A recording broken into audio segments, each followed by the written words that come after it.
Hello everyone. My name is Audrey Collins and I work at the National Archives of the UK, and I'm the Family History Specialist there, which is the best job in the UK civil service, I think. I'm here today to talk about the civil registration indexes for England and Wales. That's the indexes to births, marriages and deaths in England and Wales from July 1837 to the present day. And I'm talking about the indexes specifically, rather than the records themselves, for a very good reason, which I will come to. Now, the registers and the indexes, they are not held by the National Archives, where I work. They belong to the General Register Office, or GRO, which is a completely separate government department. Now, I've been researching family history for about 30 years. And I've been particularly researching into the background and the origins and the ways of working of the General Register Office for about 20 years. And this is what started me off. In 1999, a man called Mike Foster, who was based in New Zealand but was originally from England, he'd been researching his family history, and like many people with English and Welsh ancestors, he had come to the conclusion that the indexes, particularly the indexes to marriages, were very deficient. And on a trip to England once, he managed to get absolutely unprecedented access to the records in the General Register Office, in its headquarters at Southport in Lancashire. Now, the reason that I want to talk about the indexes is because they are the only way that we can get to the records. With most records, if you don't trust an index, you can do it the hard way. You can go and look through a parish register or a census or many other kinds of records. But for these civil registers, the only way to get to them is through the indexes. And the reason for this is that in 1836, when the Act was passed, setting it all up, there is an unfortunate phrase in the Act, which was that the information could only be given in the form of certified copies. And that is why they are expensive to get at, and you can't go and look at the records. The law doesn't allow it. So that is why the indexes have an importance that other indexes, which are secondary sources, don't have. Now, I got this book, and Mike Foster came to some very interesting conclusions by looking at the records that they hold in the General Register Office, which are called quarterly returns. That is, every quarter, that's every 3 months, every registrar in England and Wales would have to send copies of every event that they'd registered, and they were kept centrally at Somerset House and turned into into registers and indexes. And those are the things that we now access when we're using the national indexes. Now, there are also local indexes, which I'm not really going to talk about, but I am going to mention them briefly because they are important and very valuable. But Mike Foster's work in the registers and the indexes in the GRO, he was able to prove conclusively that there were omissions, that there were places where it was obvious that somebody had turned over 2 pages at once when indexes were being microfiched, or sometimes that someone had turned over 2 pages at once when the quarterly return volumes were being microfilmed by the General Register Office itself. So he came to a lot of interesting conclusions, and he was able to prove a lot of things that we had often thought. He also raised a lot of questions because what he was trying to do was to work out how these indexes were produced.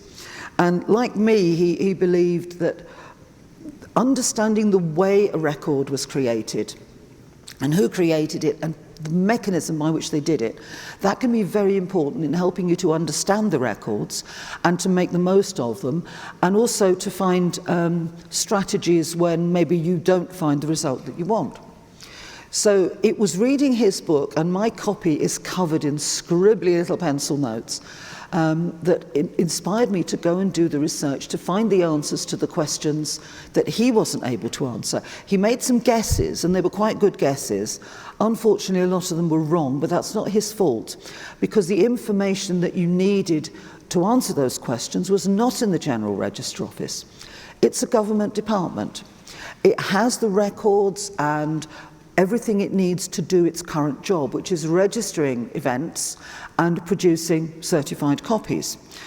Like any other government department, it doesn't have all its own records of its own history. Those records are held in the National Archives. And I started researching this even before I worked there myself. So I was there just as an ordinary reader, and I spent a very long time chipping away at this research, and I'm still doing it, time permitting. And more than a decade later, after Mike Foster's book, I was very pleased to be the co-author of a book called Birth, Marriage and Death Records. Now, this is about births, marriages and deaths of all kinds in the whole of the British Isles. So it's not just about civil registers, but I did write the 3 chapters in it on English and Welsh civil registration. And my co-author and so-called friend, Dave Annell, was introducing me once when I was doing a talk very much like this, and he said, "What Audrey doesn't know about early civil registration isn't worth knowing." And then he paused, and he said, "And quite a lot of what she does know isn't worth knowing either." Oh, I forgave him because it was such a good line, and he's probably right. So that was me. That was how I started, and that's how I was able to write up some of my research findings, but you can't fit it all into 3 chapters. Anyway, I want to try and explain to you how the system worked. So I've got a diagram here of the way the registration system was set up. Now you see at the top there is Somerset House, and that was the headquarters of the GRO until 1974. And even today, they still get post addressed to Somerset House, London, and I think it still finds them. Now, when civil registration was set up in 1837, the whole of England and Wales was divided into registration districts. Now, these were based on the Poor Law unions, which had been set up about 3 years earlier. And you will find that sometimes the term union is used to mean registration district, even by the General Register Office itself. And it makes a lot of sense, although it's not strictly accurate, it's close enough. And the word union has got only 2 syllables and 5 letters, whereas registration district is much more of a mouthful. So union is okay, so you will often see it in the context of registration districts. Now, in charge of every registration district, there was a superintendent registrar. He didn't do most of the day-to-day registering. He had to countersign things, and he had lots of other duties. But the actual registration business was done principally by registrars of births and deaths. Each district was divided into sub-districts, and the registrar of births and deaths was responsible for registering all of those events that occurred in his own district. And until the 1870s, it was always a he. They rather carelessly didn't make it a male-only occupation in the legislation, which happened with many other things. So there was never any, women were never forbidden to be registrars, but the first ones began to be appointed in the 1870s. In this year where we're celebrating the centenary of women's suffrage, I just thought that was a nice thing to put in. So the superintendent registrar was in charge. The registrars of births and deaths registered everything in their own sub-districts.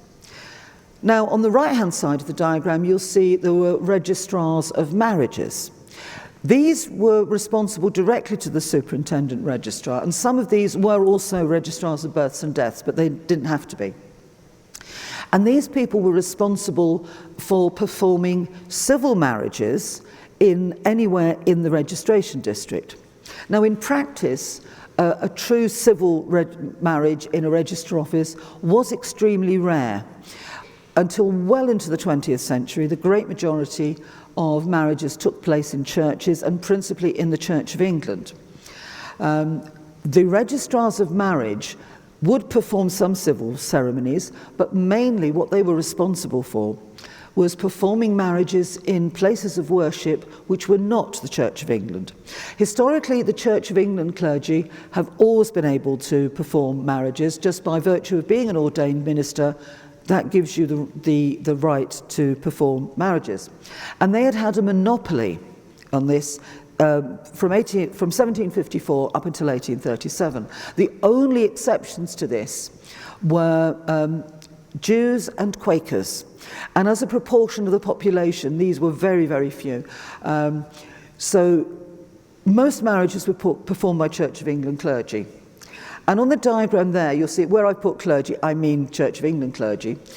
And the line to that little picture is a dotted line.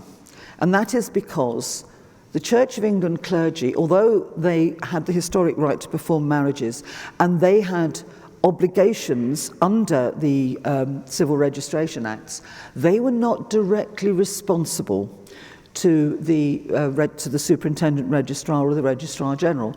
There was no chain of command. The registration authorities could not tell the clergy what to do. I have some sort of well, they're not really instruction manuals. They could issue instructions to the registrars, but what the clergy got was suggestions for the guidance of. Because their monopoly was really being broken by the introduction of civil marriage and civil registration generally, the Church of England wasn't 100% cooperative, particularly to start with. There was only a very few clergy who were really, really difficult, but an awful lot of them were just not terribly good at paperwork. And even today, most superintendent registrars will tell you that in their district there are usually one or two clergymen that they have to, it's very difficult to get the paperwork out of them on time. You know, they're busy, they're overworked, and they're just not very good at it. So they're not necessarily being uncooperative. And the other dotted line leads to authorised persons. And these were people who, from 1899, where there was an amendment to the Act, this meant that for the first time, people who were typically Baptist, Methodist ministers, Catholic priests, could apply to become authorised persons. That means that they could perform marriages in their own places of worship without having to get a registrar in to do it. So from 1899 onwards, if you have a marriage in a non-Church of England place of worship, then you might find it's performed by an authorised person, or an AP as they're called. And I've put authorised persons plus, with great apologies to anyone who is of a Jewish or Quaker ancestry, because I've just reduced them to a plus. But as I said, as a proportion of the population and a proportion of the marriages that were registered, that is absolutely minute. So every quarter, all these people, all these registrars and all these clergy and later the authorised persons, they had to make copies of every event that they'd registered and send those to the superintendent registrar, who would forward them on to Somerset House, and that's where they would be, this is why they were called the quarterly returns, because they did it every quarter, and they were bound into volumes, and they were indexed. And these are the indexes that we use. Now we use them online, but we used to use them in big paper or parchment books. And the registers themselves, the quarterly return volumes, that is what the certificates were produced from. And when I said that a union wasn't strictly accurate for a registration district, a certificate is not, strictly speaking, what we're getting. When you order something, we all say we're ordering a certificate. What we're actually ordering is a certified copy of an entry in the register, but life is too short to say that all the time, so I'm good with certificates.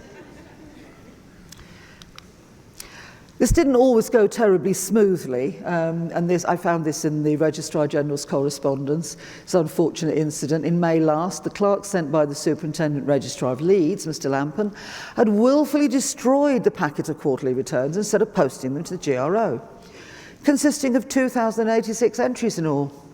The Registrar General instructed the Superintendent Registrar to obtain duplicate copies as quickly as possible at a cost of £15, 1 shilling and 4p. And the Registrar does seem to have done that, because there do seem to be about the right number of entries in the indexes. But he must have had an awful sinking feeling when he had to do that. And I have no idea why the clerk destroyed them. And I doubt if we'll ever find out, but we can make up our own stories. But it was the returns from the clergy, for reasons that Mike Foster was able to demonstrate, caused more problems. And then in 1899, when you started getting the APs, certified copies of marriages since April last by about 1,000. 1,000, that's a whole lot of new people. authorised persons are now being received in the office, and they naturally display an infinite variety of blunders and contraventions of the rules and regulations of a more or less serious character. Now, I love the naturally, because this is what they expected. You can sort of sigh. I think it's a polite way of saying if you thought the Church of England clergy were bad, you should see what we're getting now. So this is just another reminder that the marriage indexes have all sorts of reasons to be more deficient than the births and deaths. Now, when they got to the General Register Office, this is the process, which I've discovered from a lot of documents that we hold, of how they got from being a register entry to being an index entry in the GRO. And I confess that is not a GRO clerk, it's a lawyer's clerk, but he's from about the right period, the 1830s, when registration started, and I like the picture. First of all, they would go to the examining room, and this is where a whole lot of clerks would look at these quarterly returns, and they would look for obvious errors. Now, they weren't mind readers, they couldn't tell if a name was wrong, but they could spot things which had not been filled in correctly, or where something like the date of registration of birth was earlier than the date of birth, and obvious things like that. So anything that was problematic, they would query that. There was a whole correspondence section would deal with the superintendent registrar, and this would go back and forth, and hopefully they would resolve all these queries. They didn't always, obviously, because life's not like that, but this was their job. Then the quarterly returns, these pages, would go to the arranging and paging section.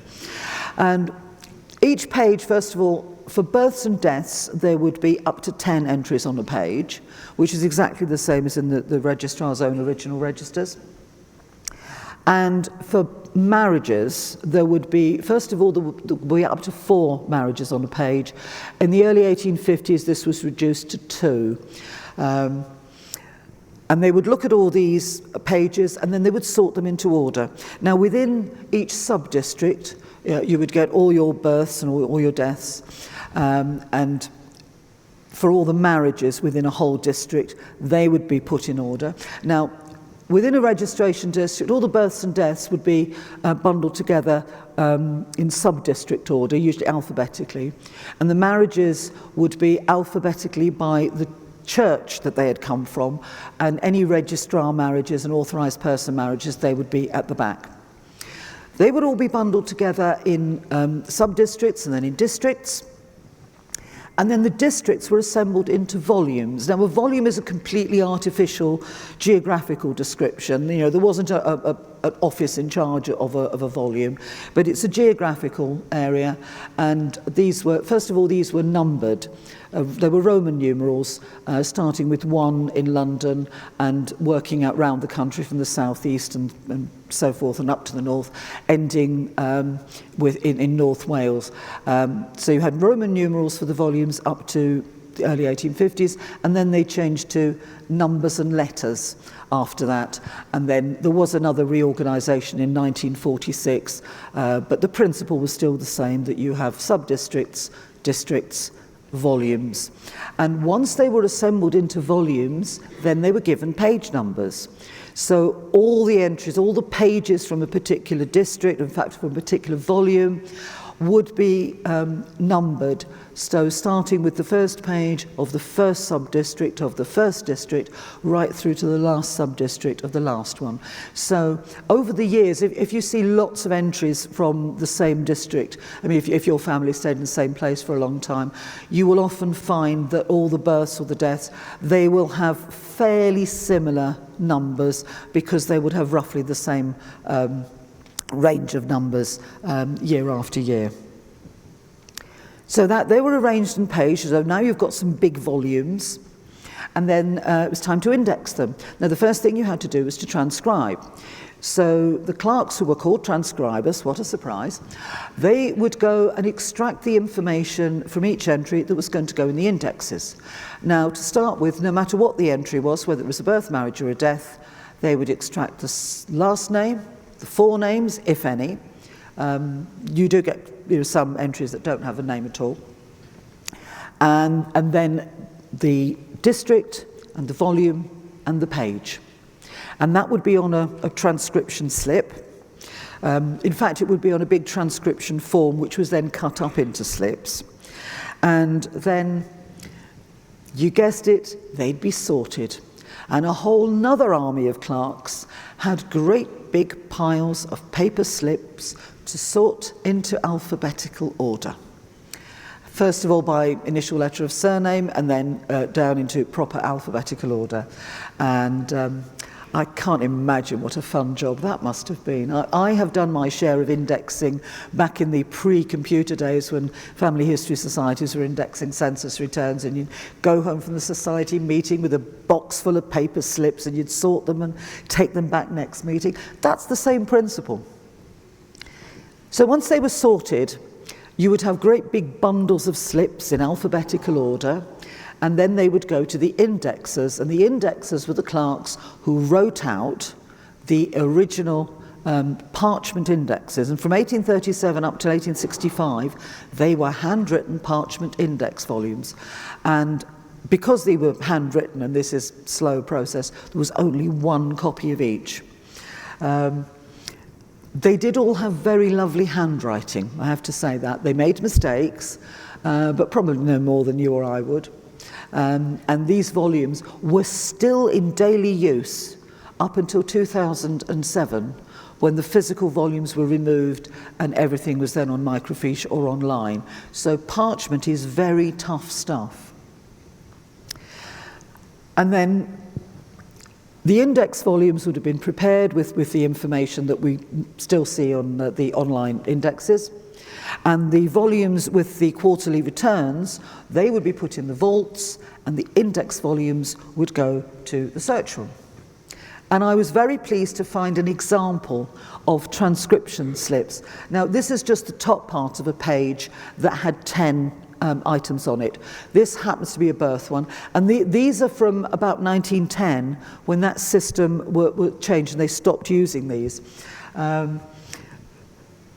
And these are probably much more sophisticated than the original ones would be. You can see they're pre-printed with the volume number and the registration district, and they've got a rubber stamp for putting the numbers on.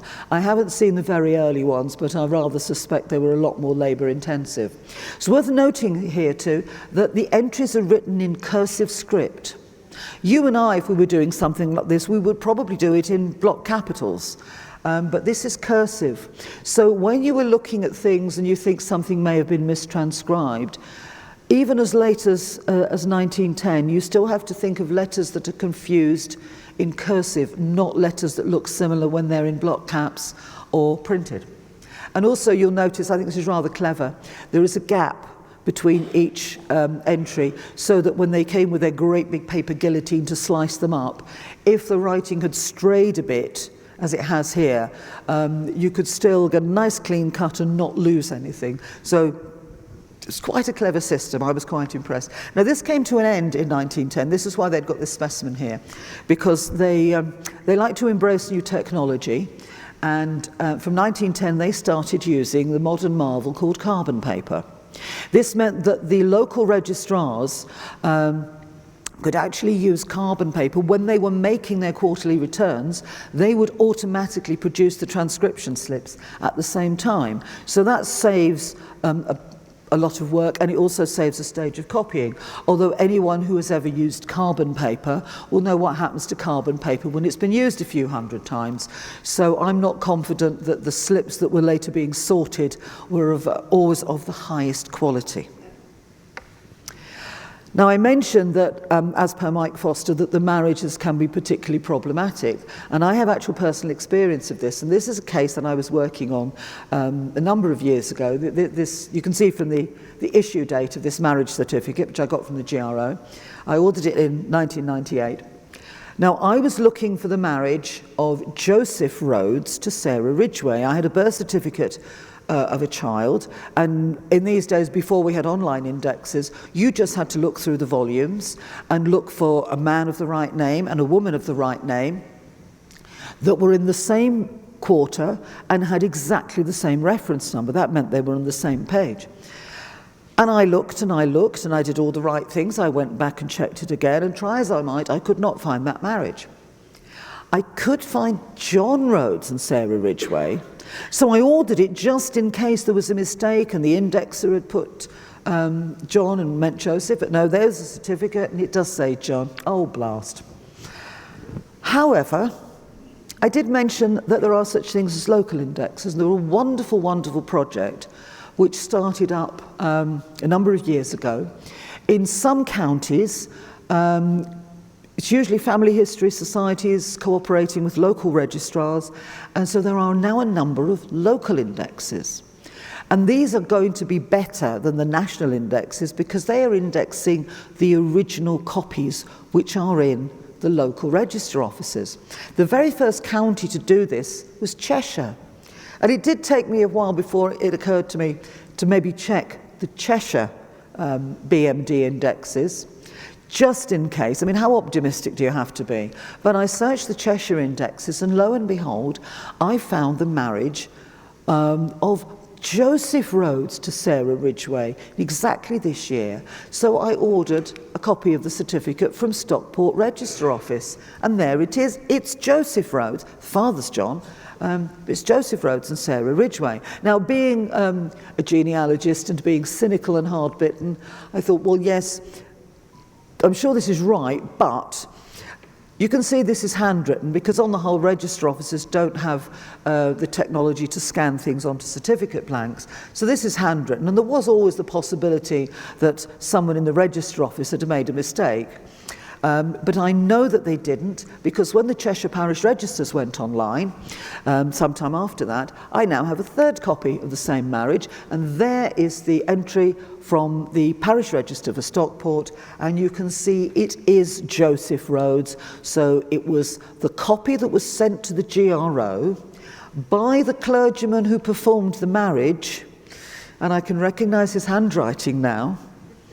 I have refrained from hunting down his descendants and asking them to account for it. But this is exactly the sort of thing that can happen. And although the marriage indexes are less good for the reasons I've explained than the births and deaths, the good news is that because so many of the marriages are in churches, you can only get at the GRO's copy through their system and the certified copies, but as with this one, many of the church copies are not only widely available in record offices or on microfilm, in the family history library, increasing numbers are online. So I would always encourage you, if you've got a church marriage, always go and look at the parish register copy if you possibly can, because it might be different as in this case. Sometimes it might just be a slight difference, it might be a little bit of extra information, or you might just want to look at the signatures. And that is the site that you go to find those local indexes. It's called ukbmd.org.uk, and there isn't a local index project for everywhere, but if there is one, I would strongly advise you to go and look at it, because these are very, very good indeed. So Cheshire led the way, and a lot of other areas copied their precise model. So a big shout out for UKBMD, even though it's not what I'm talking about at the moment, but they deserve it. Now, we've already established that these were quite boring jobs, the monotony of constant writing during 9 or 10 hours every day on task work. Task work was you were paid for the number of entries that you wrote, and that was obviously an incentive to work fast, which was also an incentive to maybe be careless, although their work was checked.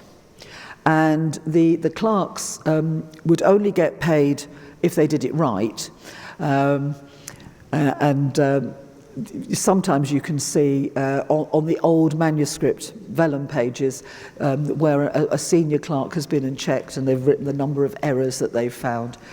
The checking didn't get done as much as it should have done, because they always had more work than they could cope with, but there was some checking done.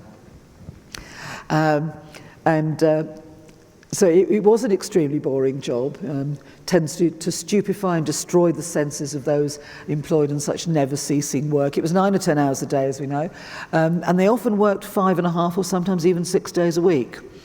So not a lot of fun, but I found this wonderful item in a magazine in 1899, which is the kind of leisure reading that I have. So Doesn't everyone? And this is a Somerset House clerk. Once said that the tedium of his labour on the registry of births and deaths is often relieved by coming across a humorous juxtaposition of names. Then the face of the clerk will be covered with a smile. Isn't he wonderful? And I think we all do that if we're looking at names all day, and especially when we used to have to look at indexes. We all have our own little private informal collections of amusing names. Things like twins called Alpha and Omega. And things which were not remotely funny at the time, but they are now. I like Mini Cooper. One of my particular favourites, Philadelphia Cheeseman. I like that one. So it was a boring job, but at least there was an occasional bit of light relief. Now, I reproduced this document here. This is a table that was in one of the documents that I used mostly for this. I have some reservations about this because that is the actual title. Errors made by 5 index compilers over 6 or 7 years. It doesn't say exactly which years and whether it was all 5 of them for all of those years. And yes, I did put all the numbers into a spreadsheet and add them, and they do come to this rather worryingly round figure of 20,000. So I do have some reservations about this. It's also undated, although I know roughly when it must have been. It was 1860s and 70s, because I know who these men were. They were quite experienced clerks. I know exactly who they were, because I have a database of all the clerks who worked for the General Register Office from 1837 up to 1886 and beyond. So Dave Annell was absolutely right what he said about me at the beginning. And there is what they call a more detailed analysis of errors. This shows you the kind of errors that occurred, and although I still have reservations about it, it does make the point that they did do some checking and they were aware of the sort of things that went wrong. Now, some of the errors they wouldn't be fatal errors. A slight misspelling of a Christian name or missing out a middle name wouldn't stop you finding something, although putting something in completely the wrong registration district, or you note they say union here, that might. But even allowing for that, considering the millions of entries that are being dealt with over the years, the proportion of errors is actually quite small. So although I'm rather dwelling on all the things that go terribly wrong, it's not actually all that bad. So please don't think badly of the clerks. Now let's look at some actual indexes. This is a page from one of the original vellums. I photographed this while the original vellum volumes were still available.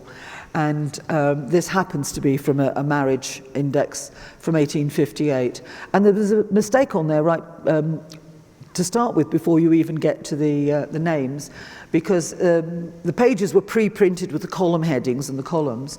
And this is a marriage volume, but they accidentally used one that was meant for birth, so that the column headings have been crossed out.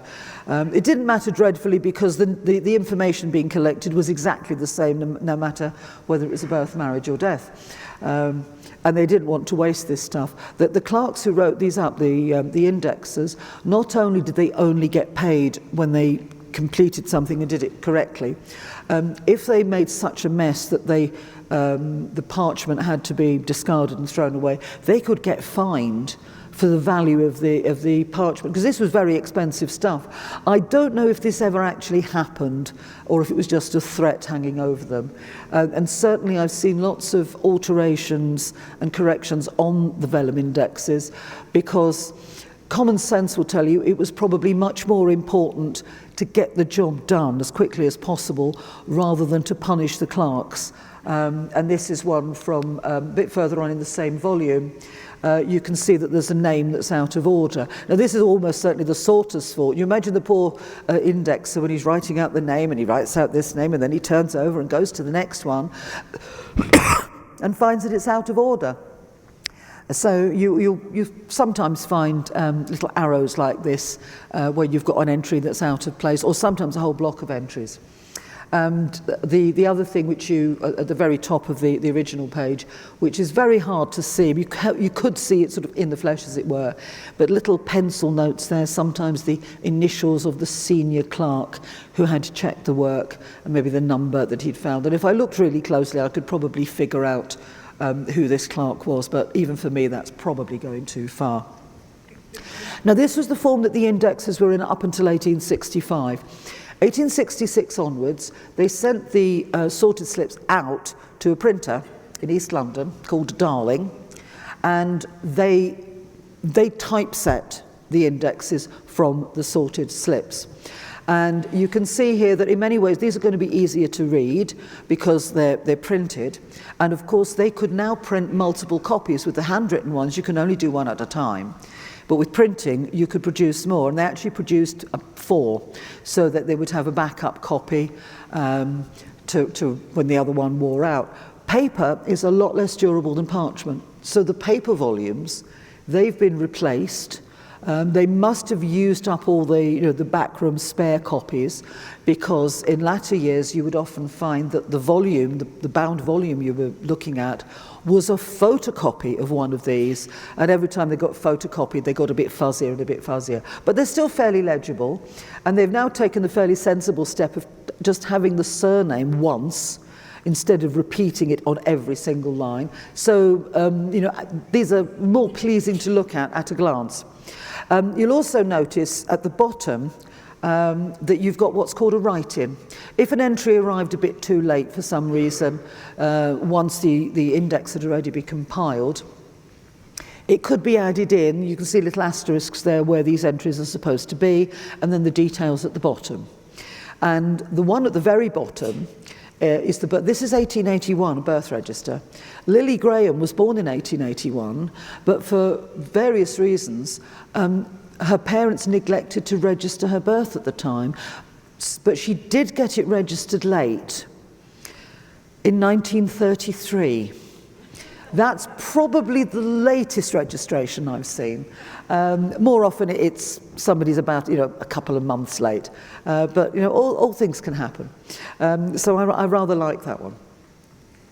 In 1866, the very first of these printed indexes reduced the names down to the first Christian name, and any other names were just initials. In 1867, they went back to 2 names, and then the rest were initials. The old manuscript indexes, all the names were there. But from 1867 onwards, you only get the first 2 names. And it's worth knowing this, because when you're searching online, if you put in somebody's full name, you won't get the result back if the index has only got initials in. So it's worth knowing the format of the indexes, even if you're not ever going to actually look at the pages themselves. So that's a birth index from 1881. And this next one here, this is the next significant thing that happened. I've already told you about the indexing slips, and they were using carbon paper from 1910. The other thing they did in 1910 was bring the indexing, the printing back in-house. So Darling's, the printers, they were compensated because their contract hadn't run out, and this was brought back in-house, and these indexes are now typed. And this happened, all kinds of indexes, from 1910. In 1911, they started adding more information into some of the indexes. In fact, what I forgot to mention when I was talking about the first printed indexes, so from 1866, the death indexes now included the age at death, which was a big help. But that was the only change to the indexes. The certificates didn't change at all. There were no changes at all to the information on any of the certificates until 1969. But in 1910, they started typing the indexes and went back down to 1 name and the rest in initials, which is quite annoying if you've got somebody with a common name but a really good middle name. But they also added in information. You get the mother's maiden name for births. That's added from the from the September quarter of 1911. And from March 1912, you get the surname of the spouse in a marriage index. So that does make searching and finding the right entry a lot easier from then on. And that's how the indexes continued up until 1969, when a couple of things happened.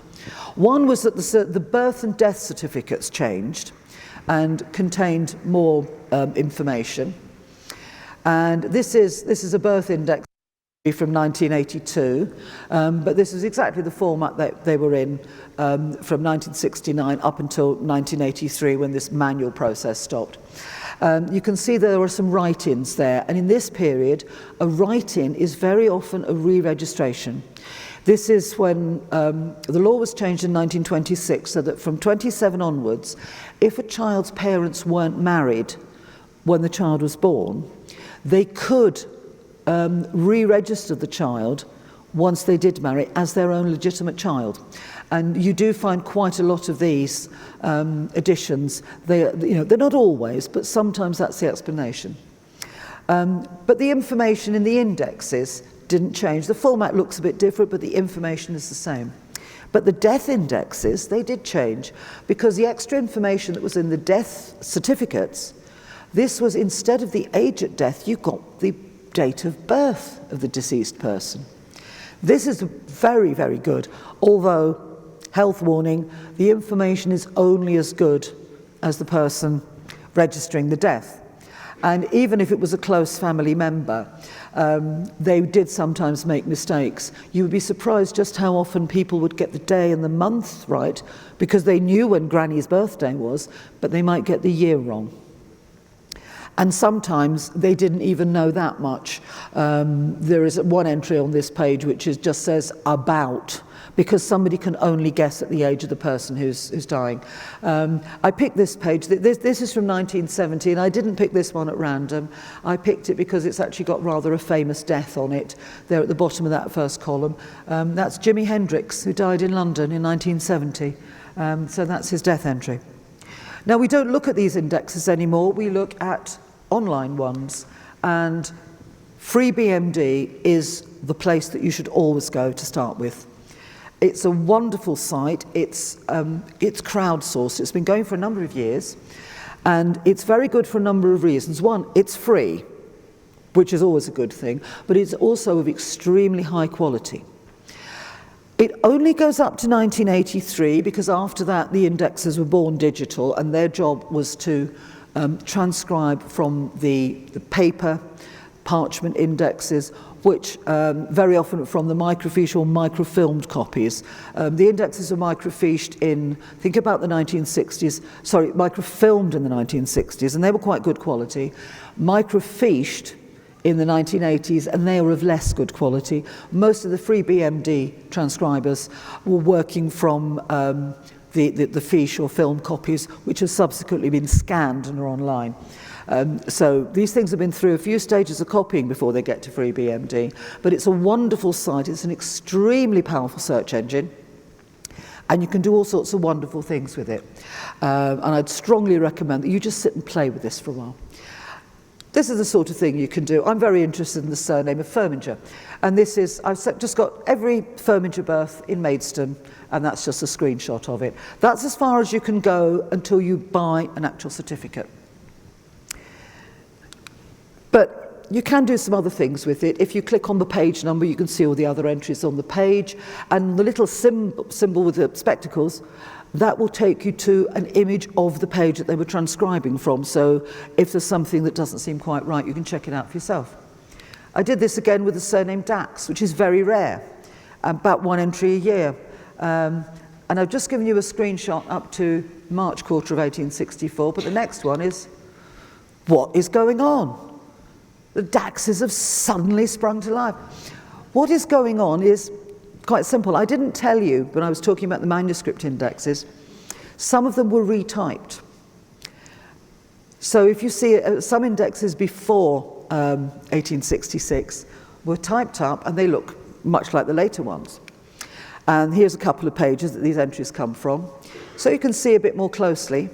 There's the entry, Gilbert Elliot Dax, and then after that, Ada Caroline. These should be in alphabetical order.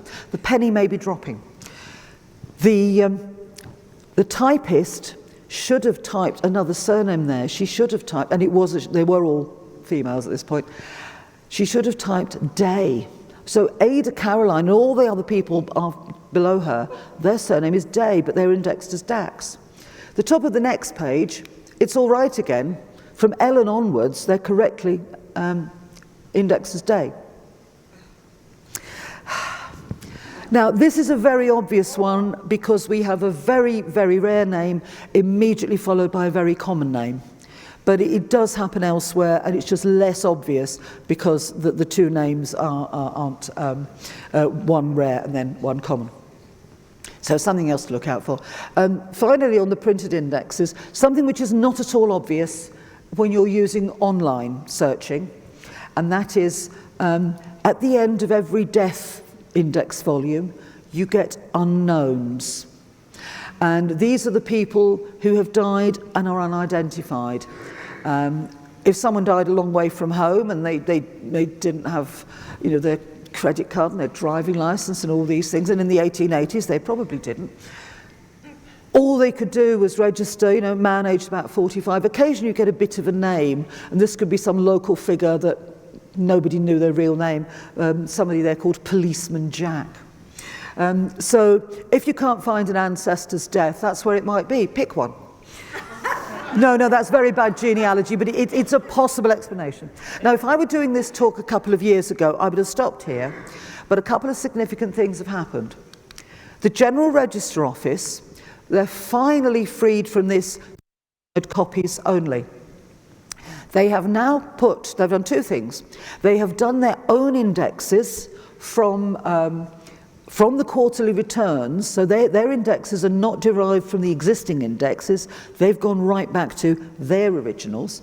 They've put the indexes on their own site, which is where you go to order certificates, and they've got births up to 1917 and deaths up to 1957. No marriages, just the births and deaths.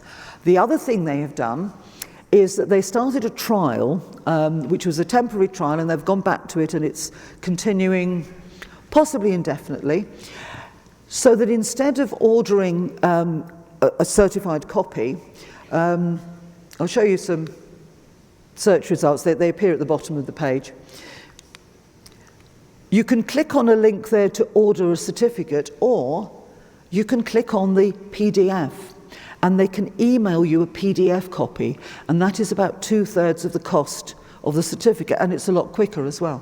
A certificate costs £9.25 sterling, and you should only ever order it through the General Register Office. If anybody wants to charge you more than £9.25, don't go there. Order it from the GRO, and the PDF copies are £6.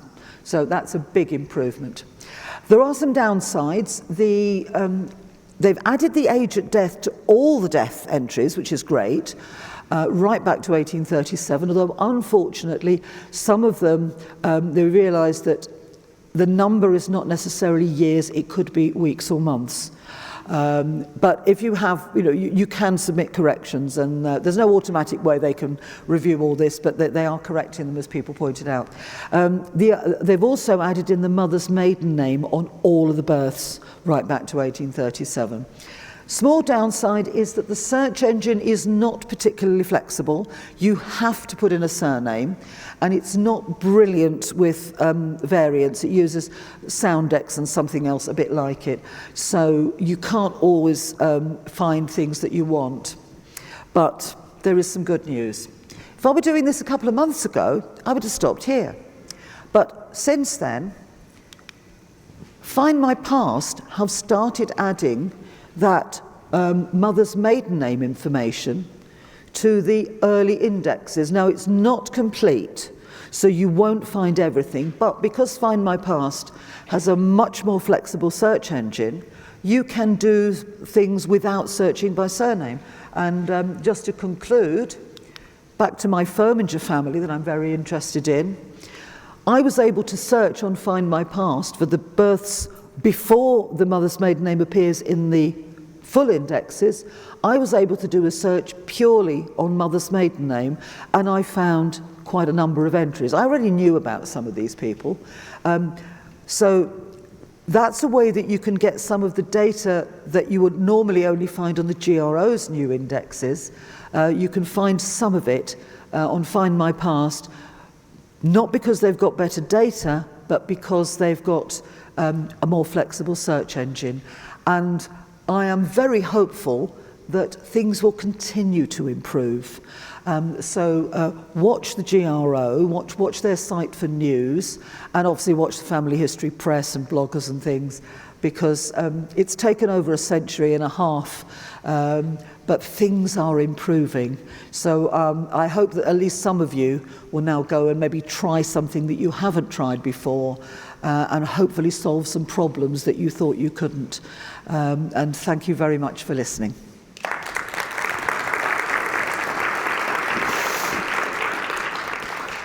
If anyone has any questions, oh good, some of you have.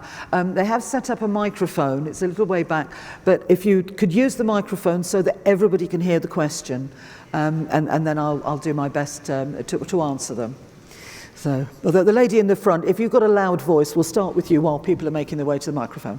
I just wanted to say thank you for the PDF version of the certificate. Yeah, well, don't thank me, thank the General Register Office, but everybody is absolutely delighted. You know, we've been moaning and complaining about this for years, and in fact, I don't know anybody in the General Register Office, including at least one former Registrar General, who thought that this system we've been stuck with was a good one. But, you know, it can take a while to get things to change. We are talking about the civil service, but things are moving, so yay. Okay, somebody at the microphone got another question. Yes, I have two questions, if I may. One is, did Commonwealths follow similar practices as far as, you know, like a place like Bermuda? Did they forward copies of registrations to England? That's a very good question. Yes, they did, but not necessarily. Anything that was a colony was in charge of its own registration. So most register entries wouldn't be sent back to England. Some would, if somebody who was overseas, and actually usually in a foreign country rather than a colony or a Commonwealth country, they might choose to get their entry registered back home in the UK, but they didn't have to. And anyway, how could you enforce it? So there are some overseas birth, marriage and death indexes in GRO, but they're only a tiny fraction of all the, you know, Brits overseas events that took place. And that's a whole wonderfully complicated subject in itself. So the short answer is mostly probably not, but there might be some. What was your other question? What about before 1837? Before 1837, you are reliant on church registers of one kind or another. Church of England baptisms, marriages and burials, and various nonconformist churches. Church of England entries, they had a legal status that others didn't have. And actually it was a lot of the nonconformist churches who were very keen on campaigning for civil registration so that their events could be legally registered and have the same status as the Church of England. Because no matter what your denomination was, unless you were Jewish or Quaker, you had to marry in the Church of England between 1754 and 1837 for it to be legal.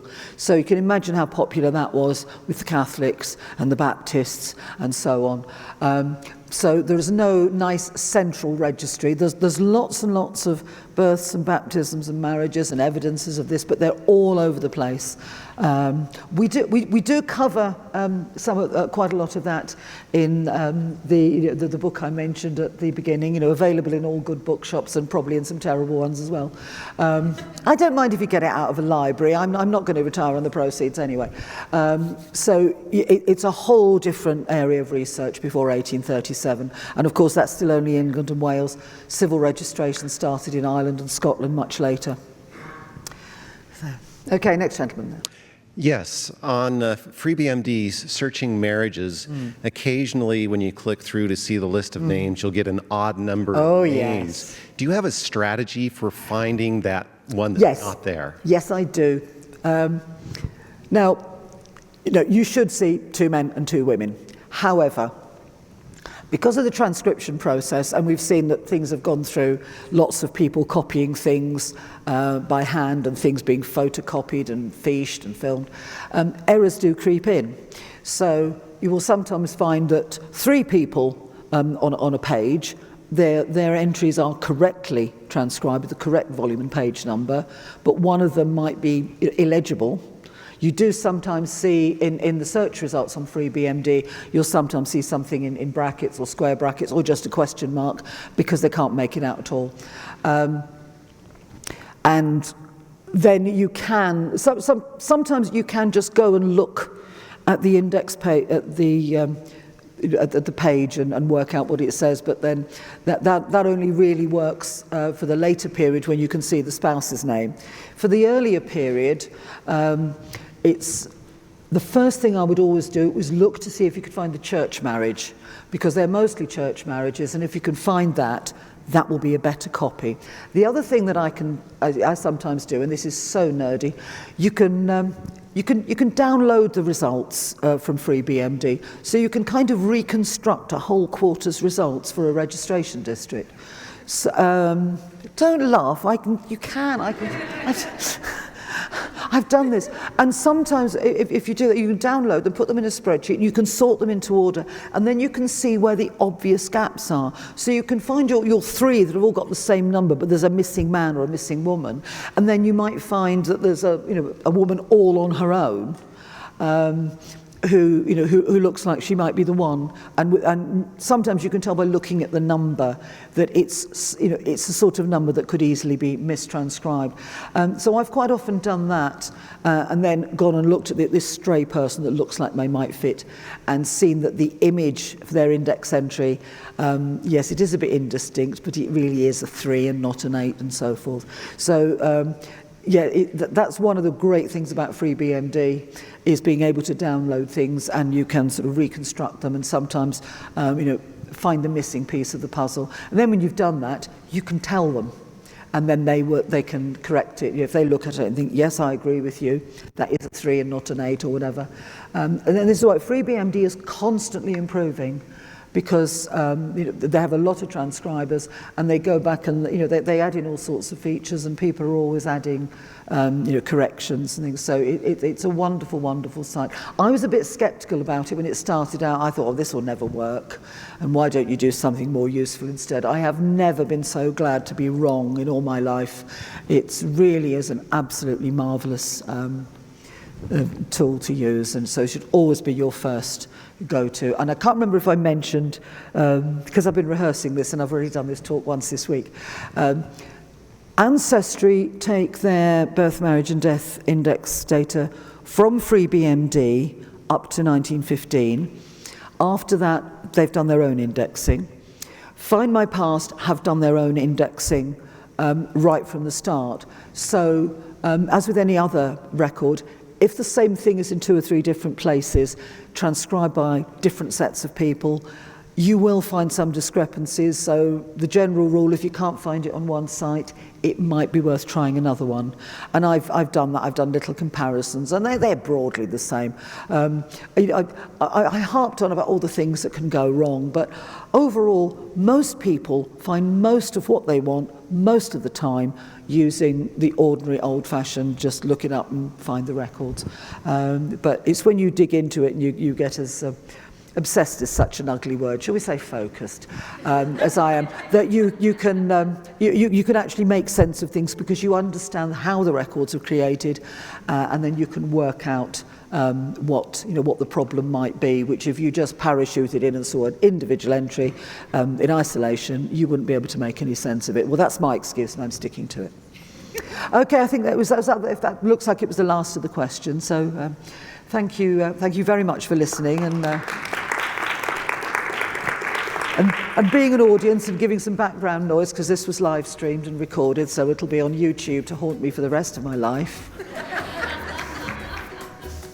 Thank you very much.